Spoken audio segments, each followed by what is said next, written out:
그런 인공지능 시대의 인간의 그 존엄성을 어떻게 찾아야 되는가. 이제 이게 이제 앞으로 이제 중요한 것 같아요. 그래서 이제 인공지능과 로봇을 잘 통제해서 살아가면은 그렇게 되면 이제 인간이 하기 싫은 힘든 노동이나 정신 노동은 인공지능이나 로봇이 하고 인간은 하고 싶은 일만 하고 사는 거죠. 그 얼마나 좋은 세상이에요. 예? 그리고 이제 그 로마의 노예제 사회가 있듯이 노예가 인간일 때는 뭐 불평불만도 있고 또 주인을 죽이기도 하고 반란을 일으켜 가지고 이제 나라를 엎어버리기도 하지만 이제 그 노예가 로봇이 되면은 뭐 그런 일이 없다 이거죠. 이거는 반란을 일으킬 수도 없고 지금은 이제 옛날에 10만 명의 인간이 있으면 뭐 국가도 엎어버리고 뭐 그럴 수 있지만 앞으로는 10만 명 인간 그거 죽이는 건 로봇 100대만 있으면 그 죽이는 건 쉽다고. 그래서 그런 일이 없고 내가 봤을 땐 로봇이 일하는 노예제 사회가 된다면은 인간은 귀족 사회처럼 이제 그렇게 이제 자기가 하고 싶은 일을 하면서 예술 활동, 창조 활동 또 뭐 이렇게 사회에 좋은 활동을 하면서 그렇게 사는 그런 유토피아가 되고 또 결국은 이제 또 때가 되면은 인간도 수명도 늘고 또 뭐 이제 그 GNR 혁명이라 그러더라고요. 예. 그러니까 GNR 혁명이 이제 그러니까 유전자 공학 또 나노 공학 그리고 로봇 공학으로 해서 그럼 뭐 나노 공학이 있으면 이제 웬만한 질병 같은 거는 다 치료가 되는 거고 또 유전 공학에 의해서 뭐 장기도 이제 다 바꾸고 또 이게 이제 유전공학으로 유기적으로도 바꿀 수도 있지만 또 기계를 대체해서 기계로도 또 바꿔서 기계 인간이 되는 거죠. 사이보그가 되고 그래서 은하철도 9909에 보면 이제 그 사이보그가 이제 생기고 그게 우월한 인간이 되고 순수 자연적인 인간은 이제 너무 비참하게 살면서 사이보그 인간들의 그뭐 사냥물로 막 그렇게 전락하기도 하고 이제 그러는 이제 사회가 되더라고요. 그게 이제 인간이 잘못됐을 때 디스토피아 사회인 것 같아요. 네.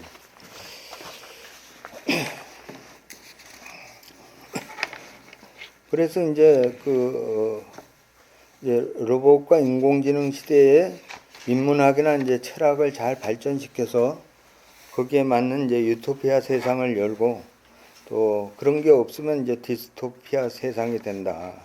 이제 이런 생각을 할 수 있는 것 같아요. 그리고 이제 인공지능 시대에 가져야 할 바람직한 인간의 자세는 노동으로서의 이제 그 인간의 존재보다는 이제 창조적이고 자유를 마음껏 누리고 함께 살아가는 그런 세상을 이제 여는 거죠. 이게 노동에 매여 가지고 이제 사는 시대는 이제 끝난 것 같아.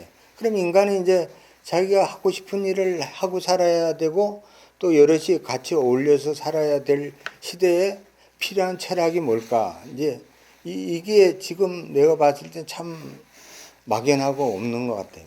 없는 것 같아요. 네.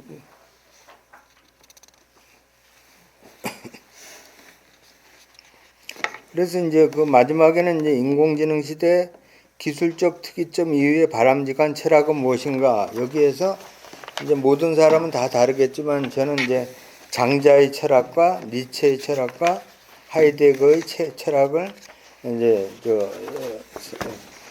써놨습니다. 예.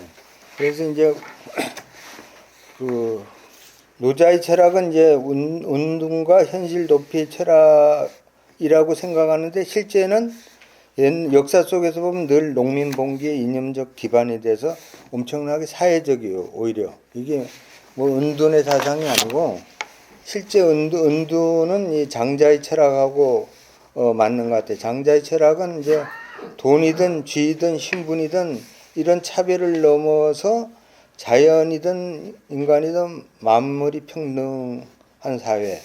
이제 그리고 이제 평안을 얻어가면 도의 세계에서 평안을 얻어가고 자연과 같이 하는 그런 사회가 이제 장자의 사회라고 이제 볼 수 있습니다.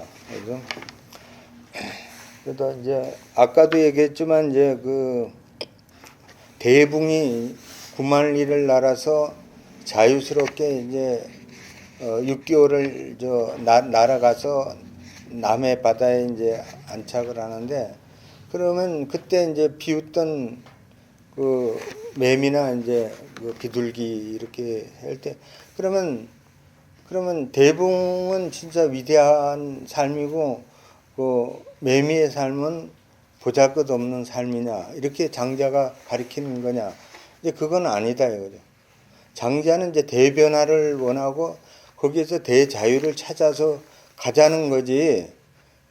그 뭐 매미나 이런 작은 참새들의 삶이 보잘것없는 삶이라고는 절대 얘기를 안 하는 것 같아요. 그냥 소지보다는 돼지가 낫고 작은 수명보다는 큰 수명이 더 잘 알고, 그러니까 그 속에서 이제 그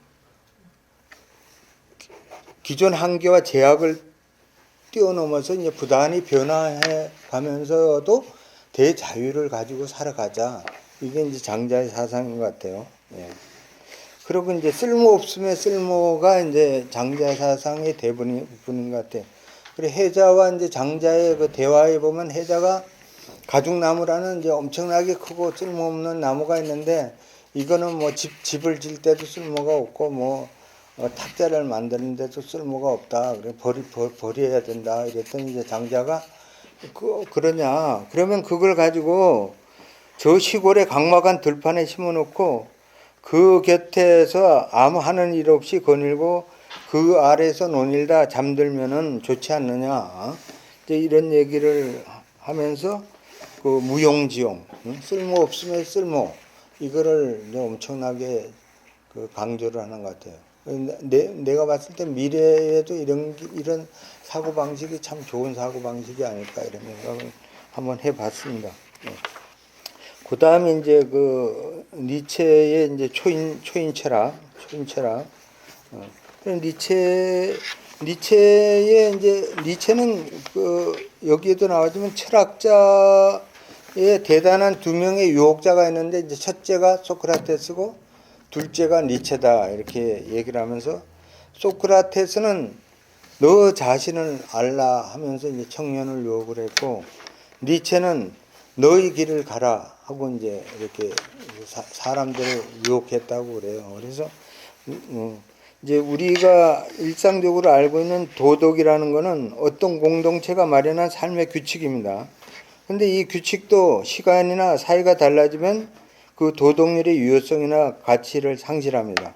그래서 도덕은 시간이나 공간이 달라지면 원래 지니고 있는 의무와 가치를 잃어버리는데도 불구하고 모든 사람들이 남이 만든 윤리, 남의 도덕, 남의 규칙, 남의 삶의 방식으로 살아가는데, 그거는 노예다. 마지막 인간과 같은 거다. 그러지 말고 각자 자기 윤리를 만들어라. 내가 이제 초인인데 나도 따르지 말고 각자 자기 삶의 방식을 만들어서 자기 길을 가라고 얘기를 하는 거지, 니체는 초인의 길로 가라고 이렇게 얘기를 하지 않는 거죠. 그래서 이제 여기 보면 이제 거기에 이제 마지막 인간이라고 있죠. 그죠? 그 니체의 마지막 인간은 이제 오래 사는 거를 추구하고 행복을 추구하고 또 자기 자신을 극복하려는 시도조차 하지 않는 사람, 자기 자신을 경멸할 줄도 모르는 더없이 경멸스러운 존재. 이거를 이제 하이데거의 말을 빌면 일상인이 되기도 하고 이제 퇴락 존재가 되는 거죠. 예. 그래서 이제 자라투스트라가 처음으로 이제 내려와서 이제 산에 10년 수양을 하고 내려와서 이제 시장에서 했을 때 마지막 인간들이 나는 마지막 인간이 되겠다. 초인은 너가 하라. 이제 그러면서 어, 그런 얘기도 이제 나오죠. 그래서 이제 초인이 되려면은 되려면 이제 어쨌든 고독을 견뎌낼 줄 알아야 되고 자신의 내면을 들여다보고 자신과 끊임없이 대화를 해야 되면서 또 유혹을 이제 이겨내게 되면 내면에 이제 덕성이 생기는데 이제 그 덕성을 이제 모든 사람에게 이제 베푸는 건데 그 덕성이라는 게 그 뭐 우리가 얘기하는 그 자비라든가 뭐 이제 이런 게 아니라 자선이나 자비 이런 게 아니라는 거죠. 모든 사람이 자기를 극복하고 자기의 길을 가도록 베푸는 게 이제 베푸는 덕이다. 이제 이렇게 얘기를 합니다. 예. 그래서 이제 어쨌든 그 니체는 이제 자기 운명을 사랑하라고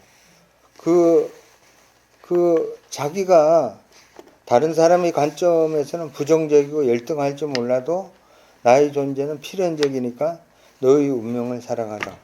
이 사상이 이제 아모르 파티라는 거죠.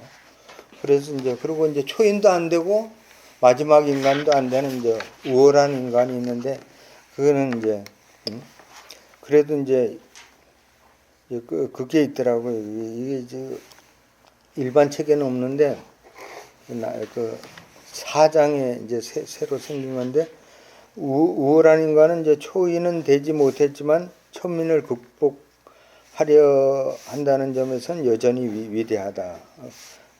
그래서 이제 짜라투스라를 엄청 따라다녔지만 결국은 초인이 못 되었다. 그래서 어쨌든 결멸과 절망을 극복하고 새로운 가치를 창조한 위대한 인물로 니체는 이제 카이사르, 나폴레옹, 괴테, 베토벤 등을 이제 꼽았습니다. 그리고 이제 그 마지막으로 이제 잉여 인간의 잉여 인간이 결국 우리가 얘기하면 이제 니체의 마지막 인간이나 하이데거의 퇴락 존재와 같은 삶인데 그거를 이제 하이데거의 철학을 통해서 어떻게 치유할 것인가. 네. 이게 이제 하이데거 철학의 이제 중요한 것 같아요. 그래서 이제 잉여인간은 이제 주어진 가치와 세계에 순응하면서 그럭저럭 살아가는 인간, 자기 본래의 존재를 망각한 채 살아가는 존재, 자기 자신의 본래적 존재로부터 소외되어 있는 비본래적인 존재, 외적 시선과 명령에 자신의 존재를 빼앗긴 채 살아가는 존재, 이런 존재를 이제 퇴락 존재라고 하고 익명의 존재라고도 하고 아무것도 아닌 존재라고도 하고 일상인이라고도 이제 우리가 부르죠. 그래서 이거를 이제 극복하는 게 이제 현 존재, 뭐 기투 존재 이렇게 얘기를 하는데, 예, 죽음을 앞에 둔 그 실존적인 삶을 살아야 된다. 거기에서 이제 가장 중요한 게 남의 삶이 아니라 자기 자신만의 삶을 살아야 한다. 이제 이런 건데, 이제 그 하이데거의 그 현 존재로서 하이데거의 철학을 가장 잘 실천한 사람이 보니까 그 애플의 그 스티브 잡스라는 사람이 있는 것 같아요. 그리고 17살에 이제 매일을 인생의 마지막처럼 산다면 언젠가는 꼭 성공할 것이다. 이런 이제 책을 읽고 나서 33년 동안 아침마다 얼굴을 보면서 오늘이 인생의 마지막 날이라면 지금 하려고 하는 일을 할 것인가 이렇게 물어보고 그랬을 때 이제 늘 이제 아니다. 내일도 이랬을 때 자기 마음속에 이제 변화라는 게 생겼다는 거죠. 그 변화가 생긴 대로 자기는 이제 열심히 살려고 했다. 그래서 이제 죽음은 삶을 대신하여 변화를 만든다. 죽음 앞에서는 중요한 일만 남는다. 이제 이렇게 얘기를 이제 하게 되는데 하이데거의 사상과 똑같은 것 같아요. 예. 그래서 이제 어쨌든 그 하이데거의 실존적인 삶에 있어서 이제 가장 중요한 것은 죽음을 앞두고 있을 때는 이제 불안이 몰려든다는 거죠. 뭔가 모르는 불안이. 그래서 불안이 나에게 이제 말을 걸고 또 그동안 망각되고 은폐됐던 나의 진정한 존재가 일상적인 존재에게 말을 걸기 시작하는 것. 이제 이거를 이제 하이데는 이거는 이제 양심의 소리라고 이제 이렇게 부른 것 같아요. 불안함이 이제 나의 자명함을 파괴할 때 나는 비로소 그때까지 망각하거나 옆으로 제쳐두었던 나의 진지한 문제들과 만나게 되어 있기 때문이다. 불안의 작용을 통해서 인간의 현 존재는 자기에게 고유한 실존적 삶과 죽음을 만나게 되고 이를 통해서 일상인으로부터 자기 본래적 존재로 향하는 초월이 가능해진다. 이때 그는 진정한 자유로운 존재가 될 수 있다는 것이다. 그래서 이제 하이데거도 결국은 이제 진정 자유스러운 존재로 자신을 찾아가는 게 하이데거의 현 존재적 철학인 것 같아요. 그래서 제가 제대로 알지도 못하면서 이것저것 많이 떠들었습니다. 예.